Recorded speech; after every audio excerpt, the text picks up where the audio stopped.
Bonjour à tous, c'est Gaëlle Pelloual. Je suis très heureuse de vous retrouver aujourd'hui avec Laurent Marchand.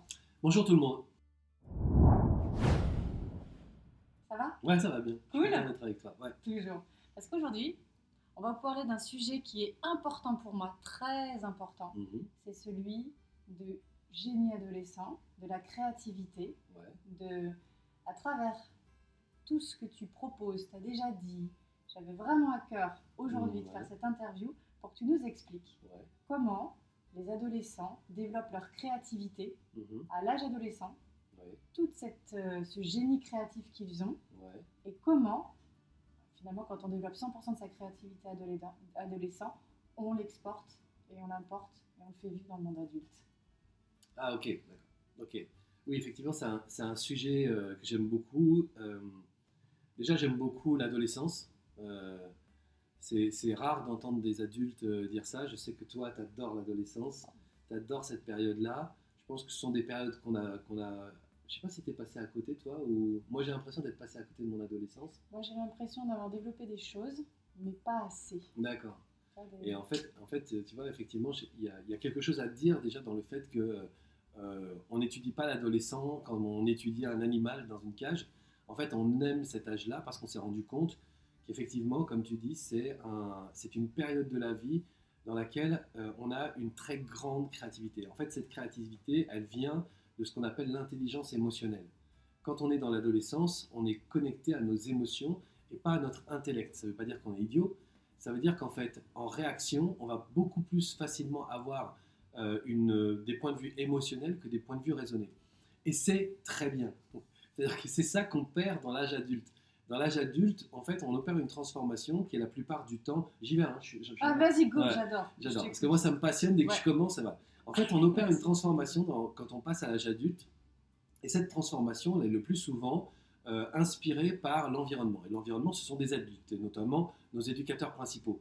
Et en fait, ils ont tendance à taper sur la tête des adolescents en disant arrête de dire des conneries, tourne cette fois la langue dans ta bouche, mais raisonne un peu, sois plus intelligent. Enfin, tu vois, voilà. Et en fait, ouais, c'est ça. Et en fait, on les sort de cette intelligence émotionnelle dans lesquelles, en fait, c'est pas tout à fait confortable l'intelligence émotionnelle. Hein. C'est aussi beaucoup d'embarras. C'est aussi j'aime plus, je sais pas, qu'est-ce que je veux, ce que je veux pas. Donc c'est pas super confortable. Donc déjà ça permet la créativité, mais à vivre, c'est pas super agréable. Donc du coup, on a tendance comme ça, parce que c'est pas super agréable, de vouloir fuir ce côté pas très confort pour aller vers quelque chose qu'on nous vend comme bien plus intéressant, c'est-à-dire l'âge adulte, raisonné, le moule, le format. Et donc les ados font beaucoup d'efforts pour quitter cette intelligence émotionnelle, quitter cette créativité et rentrer dans la raison. Quand je serai grand, tu vois, quand je serai intelligent, quand je serai raisonné. Sauf qu'en fait, quand on fait ça, on largue franchement 80% au moins de notre super génie. La raison, ce n'est pas le génie. Dans la raison, on utilise des données qui sont des données mentales, qui sont comme une espèce de grande bibliothèque qu'on a dans la tronche, et cette bibliothèque recense tout ce qu'on a fait dans le passé de manière formelle. Okay. Et donc, il n'y a pas de créativité là-dedans, parce qu'on ne se base que sur ce qu'on connaît. Et ce qu'on connaît n'est pas créatif. Ce qui est créatif, c'est tout ce qu'on va inventer d'autre. Voilà, c'est tout ce qui est la nouveauté, le potentiel. Ce qui n'existe pas encore, associer des idées, les mettre ensemble. Exactement, voilà. En fait, tu peux effectivement prendre une idée qui est dans la grande bibliothèque de notre mental, plus une autre idée, les assembler, mais pour faire quelque chose qui n'a jamais encore été vécu. Ça, c'est créatif. Et donc, le mental, la raison, ce n'est pas la créativité. Plus les adultes sont des adultes, plus ils veulent être raisonnés, moins ils sont créatifs. Donc, comment on fait effectivement pour à la fois rendre confortable ce génie de l'adolescence, cette intelligence émotionnelle et cette créativité, comment on fait pour que ce soit confortable et que, effectivement, comme tu dis, ça s'exporte dans l'âge adulte? Eh bien, simplement, on fait un constat. On fait un constat que c'est quand même beaucoup plus intéressant d'être dingue que d'être hyper sérieux. C'est quand même beaucoup plus intéressant de se marrer toute la journée que de faire la gueule. C'est beaucoup plus intéressant de rigoler, de vivre l'aventure que de rester coincé derrière un bureau. Tu vois, ouais. Là-dessus, il y a cette espèce de grand codage. Tu parlais de l'émotion, mais le fait de le vivre, de se laisser, de s'autoriser, pas de rester enfermé dedans, tu vois. Il y a ça, tout à l'heure, tu en parlais et Je sais pas si c'est comme on ne pas sait bien pas quoi en parlé, faire, ouais. on cherche toujours des portes ouvertes, en fait. Au moins des explications, à minimum. Ouais. Mais personne ne nous explique rien. Ouais, parce que là, tu dis de le vivre, de rentrer dans le fun, de se marrer, de vivre, mais de vivre tout le panel, finalement, tout ce qui Ouais, existe. ouais, bien sûr. Parce Oui, qu'il puis y a, après, il y a l'amour, le désamour, ouais, tout ça. la colère, Exactement, l'incompréhension, bien sûr. enfin, Mais en fait, l'idée, c'est pas de le vivre et d'un seul coup de sauter partout, etc., de le vivre comme ça. C'est juste de l'accepter, d'accepter qu'on est ça. Quand on regarde, je sais pas, Jackson Pollock, qui est un grand artiste peintre, quand on le voit peindre, c'est de la colère, c'est waouh, il balance ses couleurs, waouh. Et vous regardez Jackson Pollock sur Internet et vous allez voir les trucs que ça donne, c'est ouf. Picasso, c'était quelqu'un qui il déconnait tout le temps, c'était des bons vivants, enfin je sais pas si tu parles des peintres, mais les cinéastes pareils, les auteurs pareils, ils vivent leurs trucs, ils vivent leurs émotions parce qu'ils acceptent leurs émotions. Les émotions, c'est pas un fardeau, ça peut le devenir quand on sait pas quoi en faire, mais quand on est accompagné pour dire, ou simplement quand on fait le constat de dire, ok, je suis quelqu'un d'émotionnel. Là, tu vois, j'étais avec un groupe de personnes là pendant 2 jours. Il y a une personne qui m'a posé la question, qu'est-ce que je fais avec mes émotions? Je suis trop émotionnel. Alors, pour me foutre de sa gueule, j'ai dit, bah, t'as qu'à te blinder. Mais c'est absurde, c'est génial l'émotion. Tous les artistes sont des gens émotionnels. Tous les chanteurs qu'on écoute, les rappeurs qu'on écoute, tout le monde. Ouais. Même les mecs qui disent, ouais, moi, 50 Cent, j'ai pris 15 balles dans le corps. Même ce mec-là, c'est un boule d'émotion, quoi. Et s'il n'y a pas d'émotion, il n'y a pas d'art. S'il n'y a pas d'art, il n'y a pas de vie, quoi. Ouais, dans ce que tu veux dire aussi, c'est que aussi quand tu vis ton émotion, comme tous les grands, là, tous les références, c'est justement pour ça qu'ils nous captent aussi. C'est pour ça qu'on se prend l'onde de choc. C'est parce que ce mec-là qui dit, ouais, j'ai pris 15 balles, là, mais en fait, il vient de parler, quoi. Ouais. Il vient de te lâcher un truc, il vient de te le dire, et tu te le prends et ça te parle. Exactement. Finalement, c'est pas les mots qui te parlent, c'est l'onde de choc. C'est exactement ce que j'allais dire, en fait. C'est que s'il t'en parle d'une façon de raisonner, bah, t'en auras rien à cirer, quoi. Mais quand il t'en parle, comme tu parles, l'onde de choc, c'est ça l'émotion. Mais après, on parle de Jagger, on parle de tous les gens qui ont fait, mais même Sinatra, Elvis Presley, enfin, c'est que des mecs de l'émotion. Ouais. C'est que des mecs ultra sensibles. Après, on parle des acteurs, et après, il y a des acteurs qu'on croit être, voilà, quoi. Je sais pas, Matthew McConaughey, c'est des mecs comme ça. Enfin, et en fait, ils sont tous hypersensibles parce que leur métier, c'est de travailler sur l'émotion, c'est de travailler sur la sensibilité émotionnelle. Donc, il y a un moment donné, il faut juste se dire, je suis à un endroit de ma vie, je suis adolescent, je suis à un endroit de ma vie où l'émotion sert ma créativité. C'est pas, peut-être pas super confort là maintenant, mais je vais le rendre confortable en l'assumant. Je vais assumer ça. Et ça produit quelque chose de très simple, c'est que ça permet juste à cette boule de problèmes qu'on n'arrive pas à maîtriser, d'être intégré, voilà, intégré et assumé. J'assume la créativité, j'assume l'émotionnel, j'assume la sensibilité, j'assume l'hypersensibilité, j'assume. Ok, je suis comme ça. Et je ne me bats pas contre ça, je ne me bats pas contre moi. Et quand on me demande d'être raisonné, je vais être raisonné.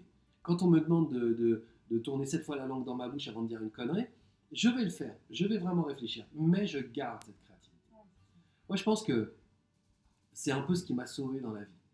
C'est-à-dire que j'étais dans un endroit où, en fait, moi j'ai vécu dans des cités, ça a été extrêmement difficile.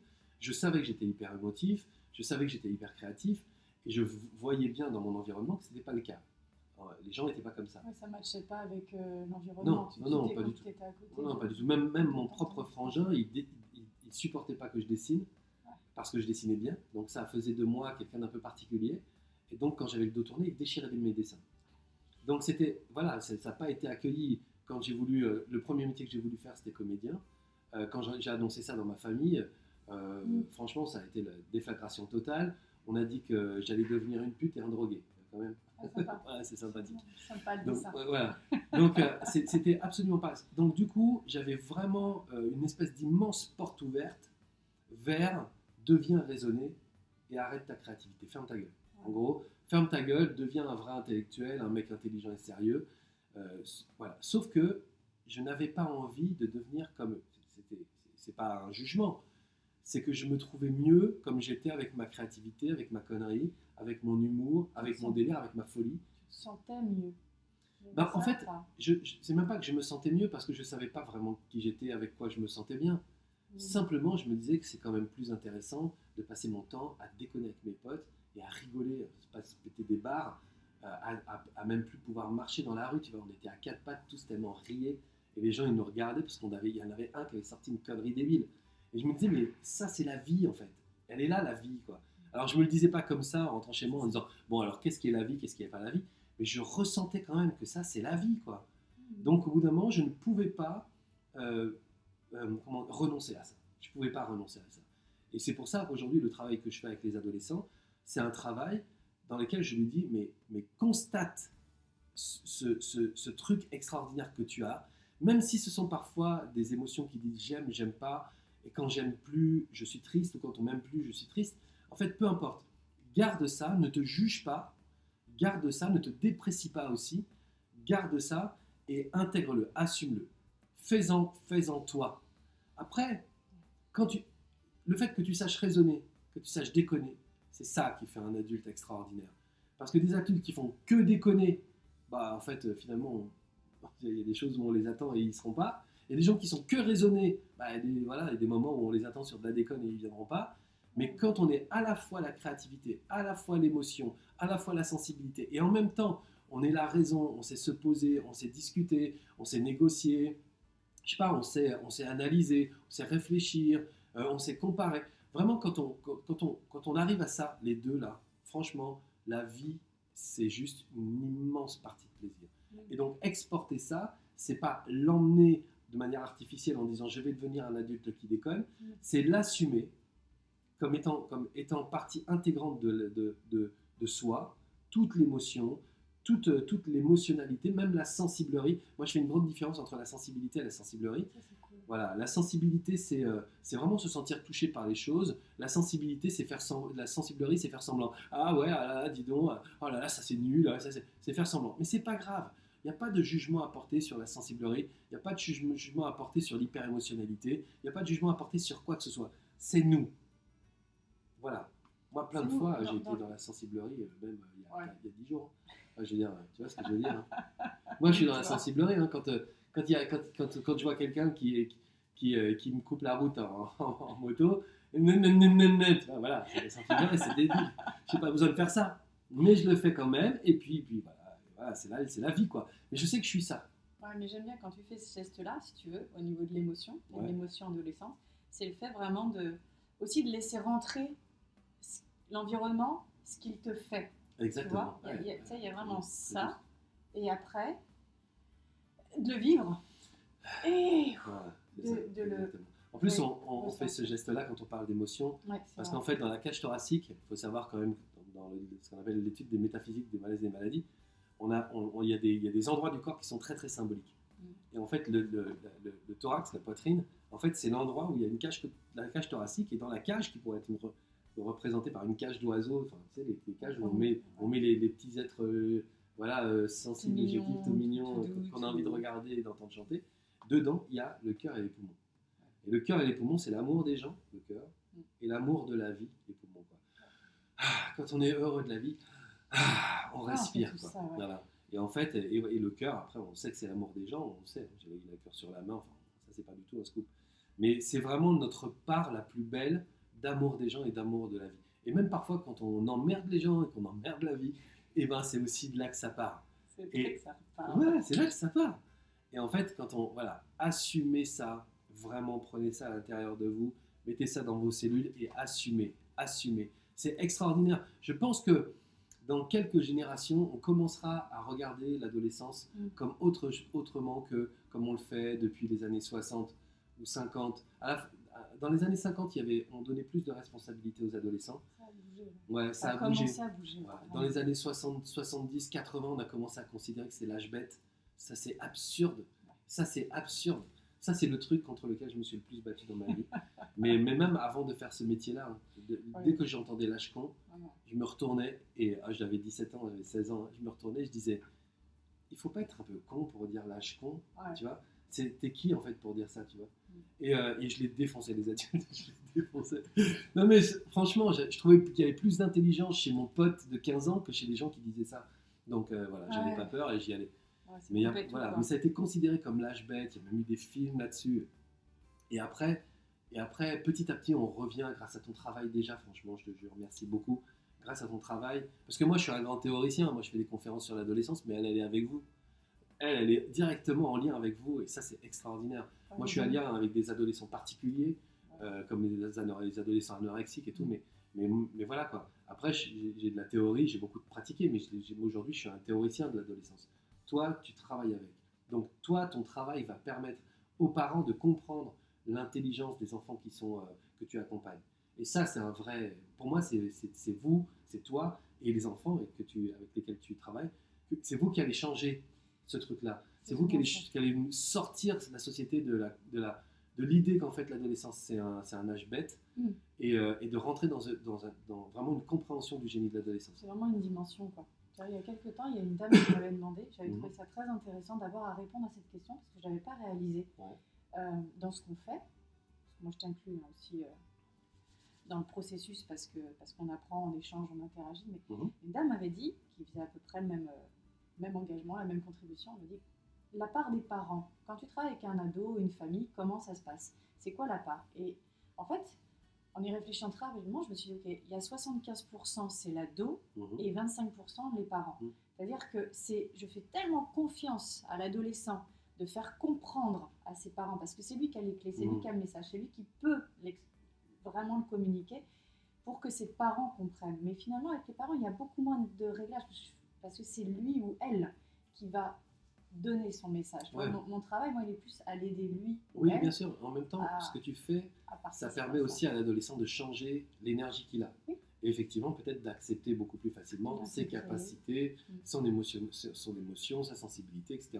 Donc, du coup, tu en fais un être qui est beaucoup plus complet, compact, et qui sait mieux qui il est. Du coup, forcément, les parents, ils voient évoluer l'adolescent, qui reste un adolescent, qui ne devient pas forcément un adulte, qui reste un adolescent, mais qu'ils perçoivent eux d'une façon différente. Moi j'adore les parents qui se rendent compte qu'ils se sont trompés sur leurs ados. C'est magnifique. C'est magnifique. Et tant qu'on peut accompagner ça, c'est absolument rempli d'intelligence, d'amour, d'une vraie relation en fait à ce moment-là. C'est pour ça qu'il y a vraiment, c'est eux qui portent leur message, tu vois. Après il y a aussi autre chose, c'est qu'on travaille aussi avec des adolescents qui décident de travailler sur eux. Ça aussi, c'est une preuve quand même d'un certain génie. Il y a des adultes qui sont quand même absolument incapables de se remettre en question. Les adolescents, ils ont cette ouverture qui leur permet de le faire. Donc tout ce travail que tu fais, que je fais, va pouvoir... et en même temps, je dis ça, puis en même temps, c'est assez absurde que ce ne soit pas déjà le cas. Je veux dire, on est dans une société, tu le dis, je le dis pareil, on est dans une société qui est bâtie aujourd'hui par les adolescents. Les moteurs de recherche ont été créés par des adolescents. Je sais pas, le Facebook, les adolescents, les réseaux sociaux, les adolescents, enfin, toutes les applications, c'est des ados. Moi, tu vois, YouTube, parfois... c'est bourré d'ados qui osent exprimer mais oui, exactement. Des chaînes qui cartonnent à partir des délires. Et c'est ça, tu captes, tu fais oui, c'est ça. En fait, la société est bâtie là-dessus. Aujourd'hui, il y a de plus en plus de gamins qui sont dans les studios pour faire des enregistrements, pour apporter des trucs. Enfin, c'est juste extraordinaire. Voilà, toute la culture est aujourd'hui aussi accaparée par les adolescents. Et en fait, on continue toujours de penser que ce sont les adultes qui construisent des choses. Et en fait, j'avais fait une conférence, enfin une mini-conférence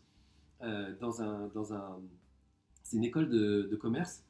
Et en fait, j'avais dit que j'aimais bien l'idée que Sergey Brin et Larry Page, qui sont les inventeurs de Google, en fait, qu'ils soient là tous les deux en train de discuter, en train de dire ça y est, j'ai terminé l'algorithme, Sergey, ah oui, c'est vrai, c'est génial et tout. Je me posais une question, est-ce qu'on n'est pas un peu trop jeune?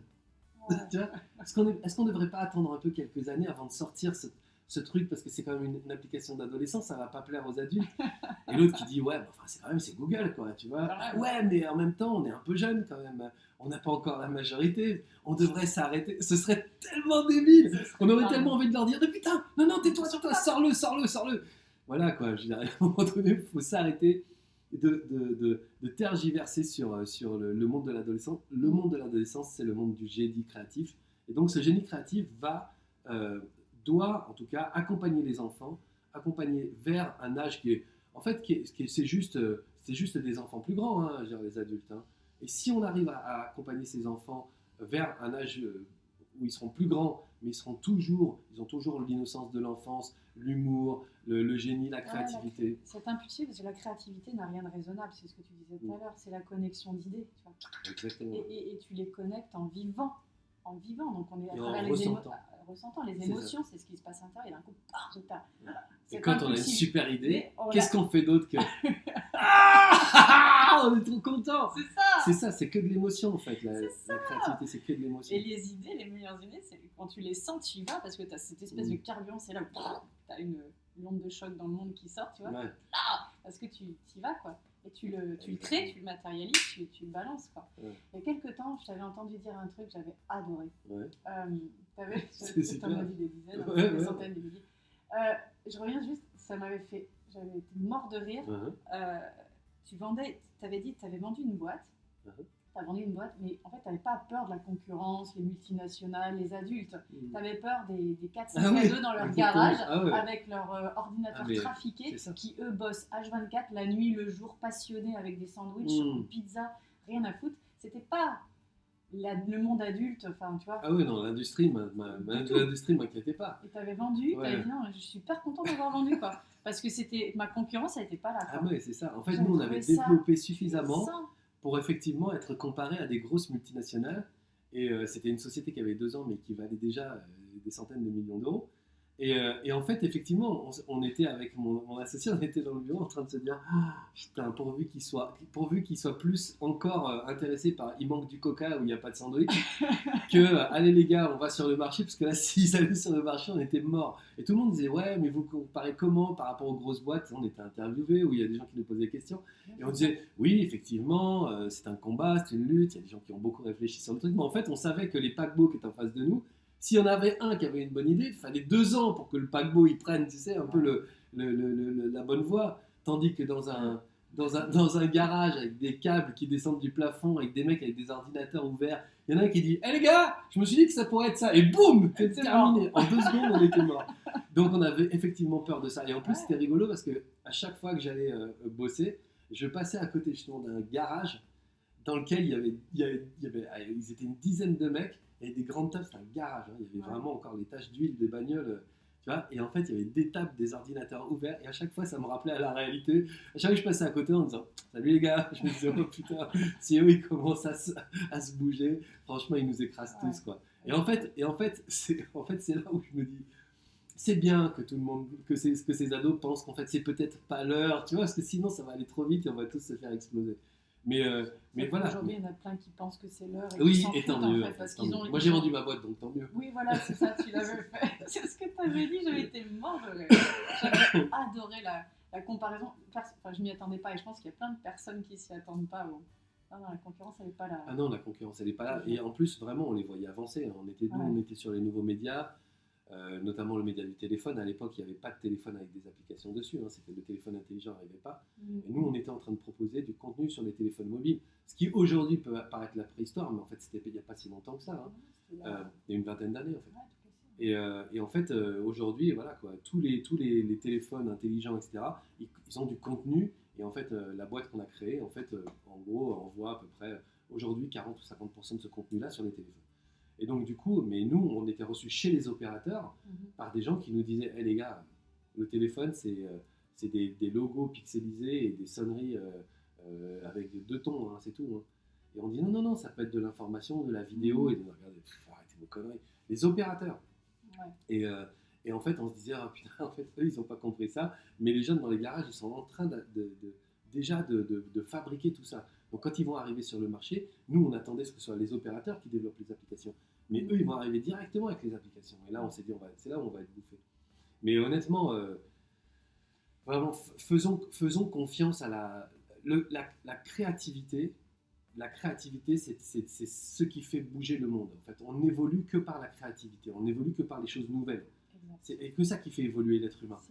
Et donc, ça ne peut pas être la raison. Après, la raison, elle est extraordinairement puissante. C'est ça qui permet de gérer des sociétés sur le long terme. C'est ça qui permet aussi de comprendre statistiquement comment les choses fonctionnent et puis d'opérer des modélisations. Tout ça, c'est formidable. Mais c'est un deuxième temps. Exactement.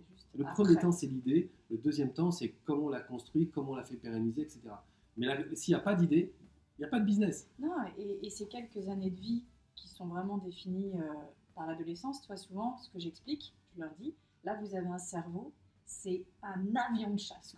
C'est juste le truc le plus puissant qui peut arriver dans la vie d'être humain. Il y a quelques années de vie où tu passes de 1 mètre seconde à 100 mètres seconde. Et on dit, pourquoi il se légume dans le canapé? Donc, tu vois, c'est épuisant. Mais c'est hyper épuisant. Puis on dit juste ça, mais parce qu'on souvent dit, oui, les hormones, le machin, truc. Non, c'est beaucoup plus complexe. C'est un truc extrêmement physiologiquement juste dingue. En fait, on ne sait même pas très bien, en fait, aujourd'hui même. Mais parce qu'on ne s'y intéresse pas. Regarde, on en est combien à s'intéresser au génie de l'adolescence, franchement. On n'est pas si nombreux. C'est la première personne, en fait, quand je t'ai entendu parler, j'ai fait waouh, exact, c'est ça le mot, c'est du génie. Et encore, tu sais, j'ai fait des conférences où on était plusieurs conférenciers à parler de l'adolescence. Et en fait, il y avait des grands spécialistes qui bossaient depuis 10 ans sur l'adolescence. Et en fait, ils voyaient toujours l'adolescence comme un problème. C'est-à-dire que j'étais le seul dans tous les conférenciers qui passaient sur l'adolescence à dire les gars, je crois que. Et donc, c'était horrible, j'étais détesté par les autres parce que moi. C'était il y a 4-5 ans, c'est pas si vieux que ça. C'est pas si vieux que ça. Donc, effectivement, moi, j'ai toujours été passionné par ça. Je trouve que les ados me font mourir de rire. Moi, j'ai une fille qui a 23 ans, donc j'ai passé l'adolescence. J'ai un fils qui commence à rentrer en préado. Donc, c'est pareil. Et là, je vois tout le génie qu'il y a, tout l'humour qu'il y a, toute l'autodérision, et puis après toute la créativité, quoi. Voilà, donc laissons faire, et puis à vous, assumez, quoi. Vous les ados, assumez, et les parents qui regardent aussi ces vidéos, considérez pas vos gamins comme des enfants qui sont en train de passer par une période difficile. L'autre fois, j'entendais une interview qui disait, ah oui, alors il demandait ça à un comique en disant, vous avez des enfants, ils sont ados, ça doit être difficile. C'est comme si c'était une évidence. Fatalité qui. Voilà, c'est ça. Et c'est ça, du coup, ça fout une étiquette. Tu prends ton ado, tiens, viens ici, clac, clac. Et voilà, c'est une étiquette. Tu es dans une période difficile. Et comme je ne vais considérer que ça de toi, bah, comment tu t'en sors, quoi, tu vois? Comment tu t'en sors? Si tu expliques quelque chose, ah bah oui, mais il est dans une période difficile.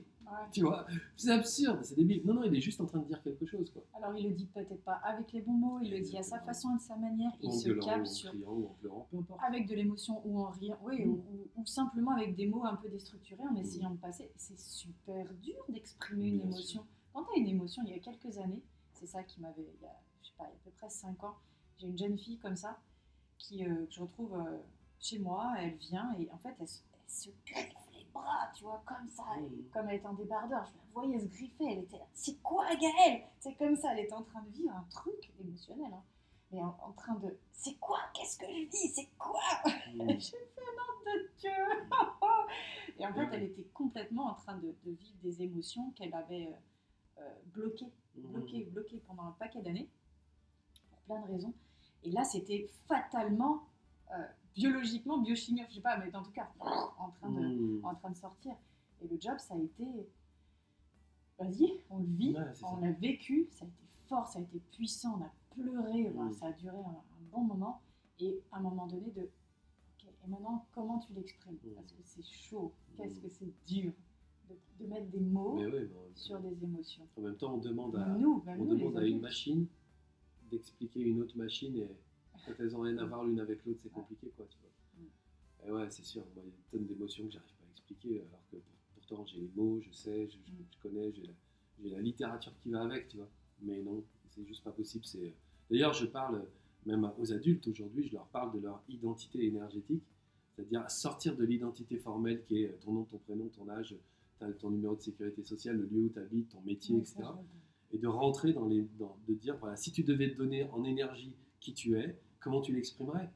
Et en fait, les adultes, ils ne savent pas. Et au bout d'un moment, tu te dis, c'est quoi qui gronde à l'intérieur de toi? Et en fait, voilà, ça c'est ton identité énergétique. Bon, maintenant, si vraiment tu l'exprimes, et donc ça fait des salles entières, des centaines de gens qui disent c'est ça mon identité énergétique. Et plus c'est pas, plus ça veut dire je vais aller dans la vie, quoi. Voilà. Je vais défoncer, je vais faire des trucs, je vais créer, je vais m'éclater. Il y a des gens, c'est ça mon identité énergétique. Bon, bah maintenant tu vas travailler dessus. Comment tu peux ouvrir ça? Comment tu peux aller chercher, quoi? Et en fait, les gens, ils vont chercher plus loin. Et on a l'impression comme ça que c'est des gens qui crient. Mais non, c'est des gens qui se reconnaissent, quoi. C'est des gens qui se reconnaissent dans l'énergie. Et c'est extrêmement fort. Et c'est ça. Voilà. Toute cette qualité émotionnel, donc Mmh. c'est génial, cool. merci. Écoutez-vous, assumez-vous et transportez tout ça en loose day. Dans le monde des adultes, vous allez pouvoir Voilà. bien créer et en même temps bien structurer derrière. Ça fait.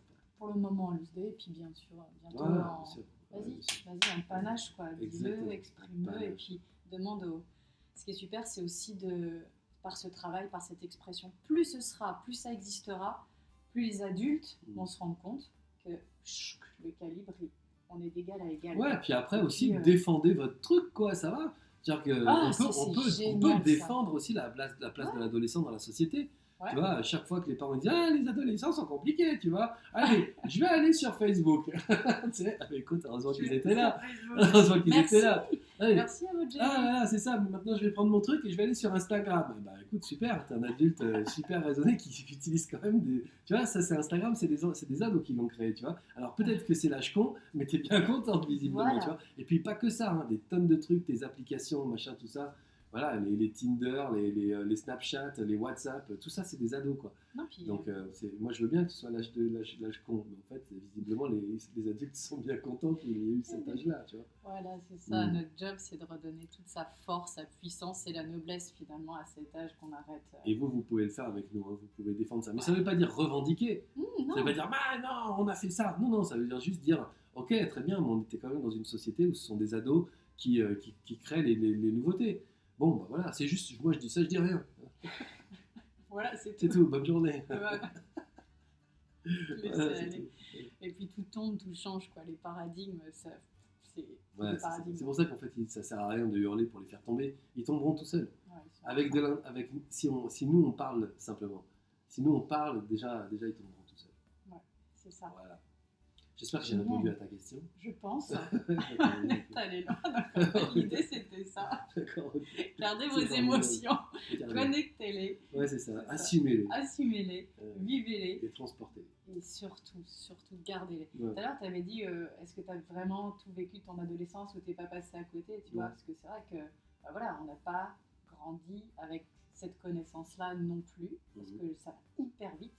Parce que je dis que mon adolescence, c'était pas très loin quand même, tu vois, et on m'a formé, mais avec encore plus là. Ouais. Voilà, si on mettait un petit coup de nitroglycérine là-dedans, c'est ça qu'on va lancer un peu plus les watts et que ça aille encore plus vite. C'est maintenant, quoi, ça va trop vite et il faut suivre le flot. Voilà. Cool. Si, je pense que ça a bien répondu, on le saura. C'est très heureux. Merci beaucoup. Avec plaisir. J'espère que pour vous aussi, c'est utile, important, ça vous a apporté et un peu plus d'ouverture, de confiance, d'assumer plus que vous pensez, ressentez, que la parole de Laurent vous apporte aujourd'hui. C'est pour ça aussi que ça me tenait à cœur de faire cette interview avec toi, parce que moi je peux dire des choses, je peux parler, mais un autre ton, une autre voix, une autre vibration, une autre fréquence, une autre émotion qui sort là pour aller participer et contribuer à ce grand mouvement. Alors, avec merci. grand plaisir. J'ai tellement de respect, de reconnaissance pour le travail que tu fais tous les jours avec les ados. Hier soir, j'ai dîné avec une maman qui s'occupe de son fils. Et donc je lui disais qu'on faisait l'interview. Et en fait, la première chose qu'elle a fait, c'est qu'elle a ouvert son téléphone et elle m'a montré la photo de son gamin. Et j'ai dit, putain, il est beau, quoi. En fait, je l'avais vu il y a quelques mois et je l'avais trouvé un peu, tu sais, un peu terne. Et là, je dis, putain, il est beau. Et il me dit, bah voilà, il bosse avec Gaël. C'est comme ça qu'elle m'a présenté ton travail, en me montrant la tête qu'il a maintenant, quoi. Et honnêtement, j'ai tellement de respect pour ce que tu fais tous les jours avec les gamins. Je trouve ça absolument génial. Ils sont beaux, c'est la lumière, c'est ça, quoi. Je les regarde, je suis là. Je les kiffe, tu sais, j'arrive pas à le voir, en fait. C'est souvent assez drôle quand je regarde. Je vois tellement de beauté, de lumière, d'expression. Même s'ils vont dire, en fait, je suis hyper bon public, donc plus ils vont dire de conneries, plus je vais me marrer, plus c'est génial, plus on y va, tu vois. Et ouais, ils se sentent reconnus, en fait. Et après, du coup, bah, voilà, ils ne peuvent que briller, quoi. En tout cas, bravo. Donc j'étais très heureux de faire cette interview avec toi, et très heureux de la faire aussi pour vous. Si ça a pu vous apporter quelque chose, bah voilà, j'en suis très, très heureux. On participe, on y va plus loin. Voilà. Merci Laurent. Avec grand plaisir. Merci beaucoup. Merci beaucoup à vous